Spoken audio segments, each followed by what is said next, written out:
Ce matin, je vous propose, malgré le confinement, d'aller dans le Grand Est et plus particulièrement dans le département de la Moselle, qui a fait des frais, qui a beaucoup souffert de l'épidémie du Covid-19, comme ça a été le cas d'ailleurs de l'Île-de-France où je me trouve et des Hauts-de-France. On va retrouver Leïla Calmé. Bonjour Leïla. Moi, je suis directrice adjointe des équipes de prévention du Val de Fensch et Val de l'Orne pour le CMSEA, le Comité mosellan pour la sauvegarde de l'enfance, de l'adolescence et des adultes.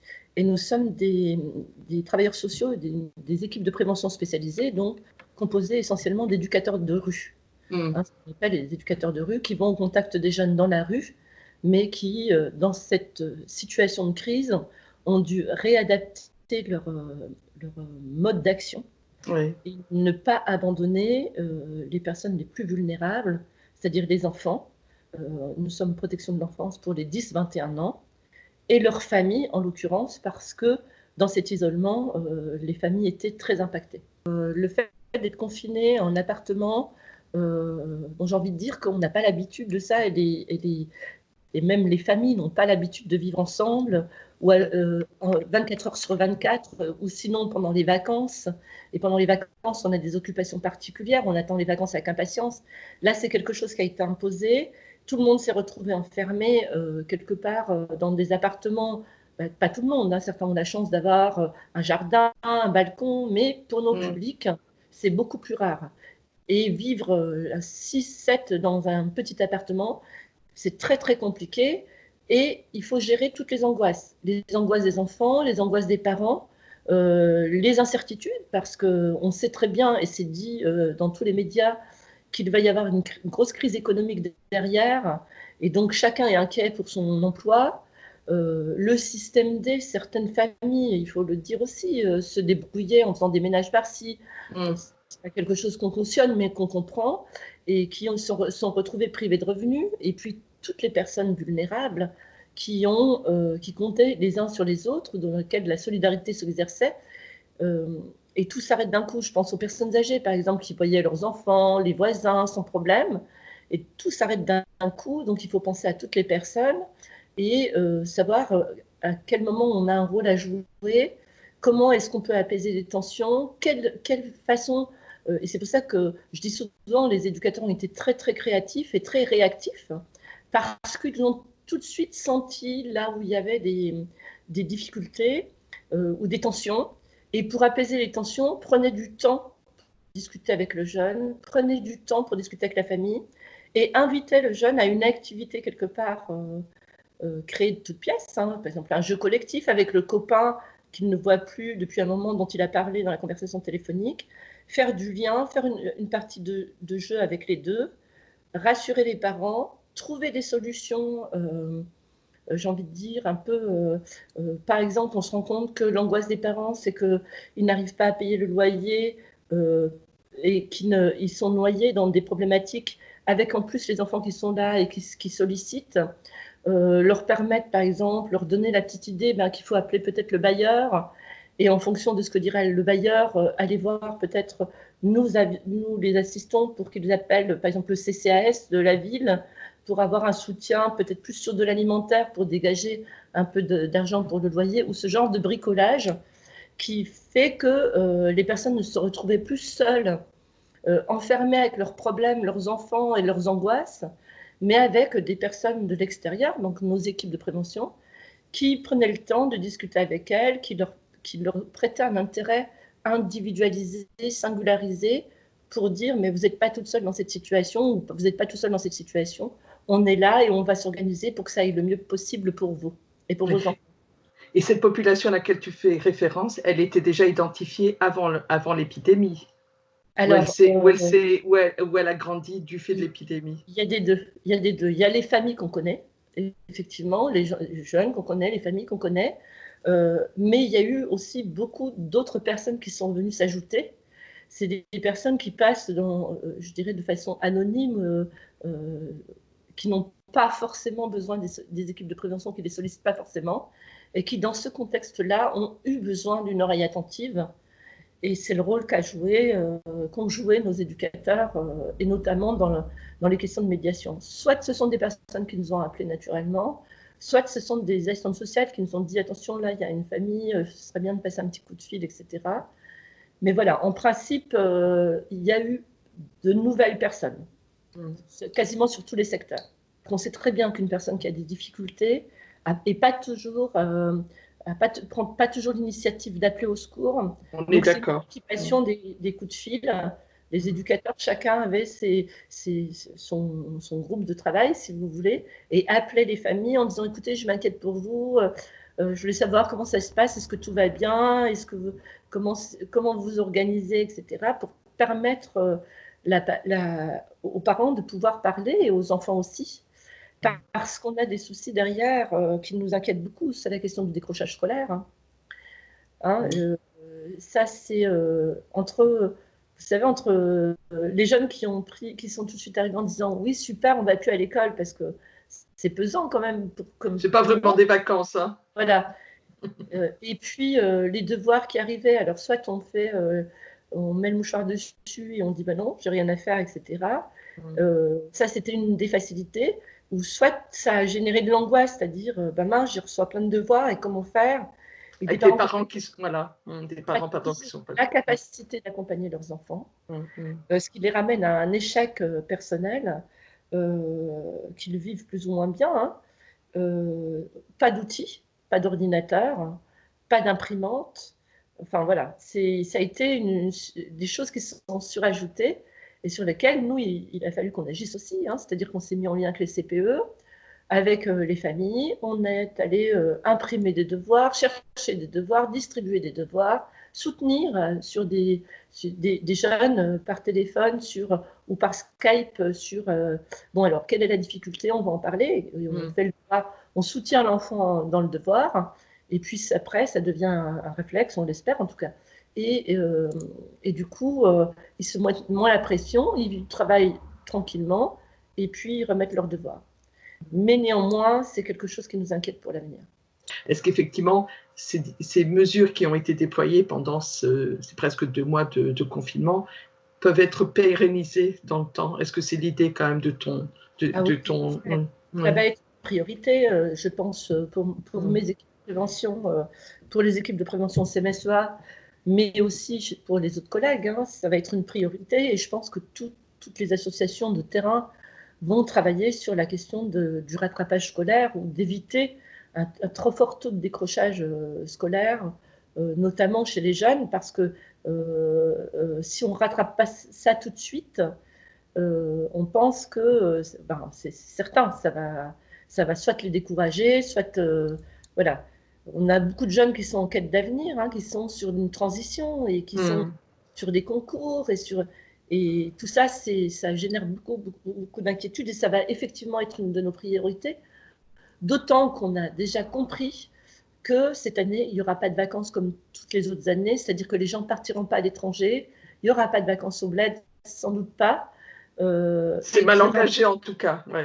Très mal. Et on pense qu'il y aura beaucoup de jeunes dans les quartiers ou dans nos secteurs d'intervention d'une manière globale et qu'on va user de subtilité, de créativité pour essayer d'apporter du soutien scolaire, du ludique, de l'occupationnel et puis qu'on tire des leçons de tous, quel que soit notre âge, de cette expérience du coronavirus. Mais pour éviter justement, comme tu l'évoques, de retrouver cette population, cette jeune population dite vulnérable, fragilisée, qu'elle se retrouve dans la rue, avec, non pas que les jeunes dans la rue soient forcément source de délinquance, mais la tentation peut être grande. Facilité, et cette facilité, elle est bien comprise par ceux qui dirigent les marchés parallèles et il faut éviter ça. On dit au niveau national qu'il y a eu on a beaucoup alerté sur les violences conjugales, sur les violences sur les enfants, sur les jeunes enfants. Est-ce que le Grand Est n'aura pas échappé à cette problématique également? Et est-ce qu'on a un retour? Ouais. Je pense que ça, c'est une vraie réalité. C'est ce que je disais au début. Les gens n'ont pas l'habitude de vivre les uns sur les autres. Ça exacerbe les tensions avec des enfants qui ne savent pas toujours gérer leurs émotions et qui vont craquer. Et ça va générer du conflit intrafamilial, mais aussi du conflit entre frères et sœurs, du conflit avec les parents, du conflit entre les parents. Et oui, et effectivement, d'ailleurs, on a travaillé très vite avec les services du département, et notamment les centres médico-sociaux, hein, sur lesquels on était en lien quasiment permanent avec les assistantes sociales pour pouvoir agir au plus vite lorsqu'une situation de conflit se présente. Et on a utilisé aussi là de la subtilité et des façons de faire, c'est-à-dire que par exemple, on a eu une jeune fille qui s'est trouvée très en tension avec sa famille, et on a pu trouver une tente un peu plus loin, et on a extrait cette fille de ce domicile avec l'autorisation des parents et avec sa volonté aussi, pour l'emmener quelques jours chez sa tante, de façon à ce qu'elle décompresse. On a eu aussi des enfants qui étaient très violents avec leurs parents parce qu'ils avaient du mal à gérer. Expliquer à un enfant qu'il ne peut pas sortir, c'est compliqué, et surtout qu'à cet âge-là, enfin, nous on a les 10, 12, 13 ans, on se sent invincible, et donc ce qui faisait peur aux parents, parce que l'enfant sortait. Bon, il n'y avait personne dehors, donc il rentrait quand même, il faisait un petit tour, puis il rentrait assez vite, mais les parents étaient très inquiets du risque de maladie, etc. Donc ça a généré aussi des situations difficiles. Et donc parfois, on a, avec l'accord des parents, accepté que cet enfant-là aille chez son copain, chez un copain, dont les familles étaient au courant. Il y a eu beaucoup de solidarité de ce type-là qui se sont passées, et sur lequel avec les accords, on a pu sortir les jeunes de situations compliquées. Sur les violences intrafamiliales, et notamment les violences dans les couples, oui, c'est une réalité. Et ça, c'est plutôt, euh, euh, quand on a senti ces tensions-là, plutôt le lien avec les assistantes sociales, parce que nous nous occupons des enfants de 10 à 21 ans, euh, et pas tout à fait de la famille, bien que là, on a beaucoup travaillé avec les familles, et on a été source de mise à l'abri, quelquefois, d'épouses. Voilà, on Parce a que je géré dis, complexe. Voilà. ouais, bah, je vais dire typiquement dans ces périodes où effectivement, en temps normal, on a des places en foyer, on a possibilité d'extraire la personne ou les personnes qui sont en danger. Est-ce que du coup, les foyers ont continué à pouvoir accepter, accueillir des personnes mises en danger? Est-ce que voilà. C'est sûr que moi, je vous parle de prévention spécialisée, mais le comité mosellan, par exemple, est une grosse sauvegarde. Effectivement, il y a des réseaux pour mettre à l'abri les épouses. Enfin, il y a tout un arsenal qui existe. Et effectivement, les services du département en Moselle, hein, vous allez être satisfaite puisqu'on parle de la Moselle, et les services de l'État ont tous été très attentifs, j'ai envie de dire, et à tous les niveaux. J'ai mon collègue, nous avons une équipe qui s'occupe des sans-domicile fixe, par exemple. Très vite, les personnes qui étaient sans domicile fixe dans le département de la Moselle ont été mis en place à l'hôtel, hébergés à l'hôtel, visités par des éducateurs. Enfin voilà, ça a été, j'ai envie de dire, très réactif, et sur tous les champs. Je pense qu'il n'y a aucun champ qui est resté vacant. Voilà. J'en doutais pas une seconde. Et je voudrais bien revenir en quelques minutes, Leïla, donc sur cette sortie de confinement progressif. Au-delà du fait qu'on a évoqué le fait que les dispositifs, les mesures qui étaient appliquées pendant le confinement vont se poursuivre, les mesures d'accompagnement. Typiquement, vous le préparez comment, cette sortie de confinement? Parce qu'on est à partir du 11-12 mai sur un retour, entre autres, des enfants en bas âge à l'école. Ça se répercute comment sur votre activité? Alors, nous, on sait déjà qu'il y a des villes qui ne veulent pas ouvrir les écoles. Euh, Nous sommes en train de préparer, d'une part, deux choses importantes, c'est protéger nos salariés. Et donc, on a effectivement tout l'arsenal qui va permettre de mettre en place ces gestes barrières, et une organisation qui va être aussi progressive, parce qu'on va, je pense, je dis je pense qu'on a une réunion tout à l'heure dans une demi-heure, y aller progressivement, c'est-à-dire laisser encore des personnes en télétravail et d'autres sur le terrain, mais pas trop, parce qu'on a des petits locaux, et 4 personnes dans un petit local, ça va être compliqué. On va y aller aussi progressivement, et on va construire avec nos partenaires, parce que c'est comme ça qu'on travaille, les actions que nous pouvons mettre en place. Typiquement, nous avons une proposition de la préfecture de nous prêter des ordinateurs. Ce qu'on aimerait faire, c'est pouvoir faire venir par groupe de 5, parce qu'on a demandé 5 ordinateurs et qu'on a 5 lieux sur lesquels on pourrait installer des jeunes, mais à tour de rôle. 5 jeunes, on imagine ça, on a aussi un réseau de professeurs qui pourraient nous soutenir et permettre à ce que ces jeunes-là soient chacun dans une pièce avec leur ordinateur et puissent faire un travail scolaire et puis imaginer quelque chose de ludique derrière, c'est-à-dire soit une activité sportive, soit une activité… On pense beaucoup en ce moment aux randonnées forêt, parce qu'on pense que les jeunes vont avoir besoin de se ressourcer à force d'avoir été enfermés. De se défouler, oui. Voilà. On pense qu'on va les emmener beaucoup en forêt, faire des randonnées, des pique-niques, et on pense à un équilibre travail scolaire, activité ludique.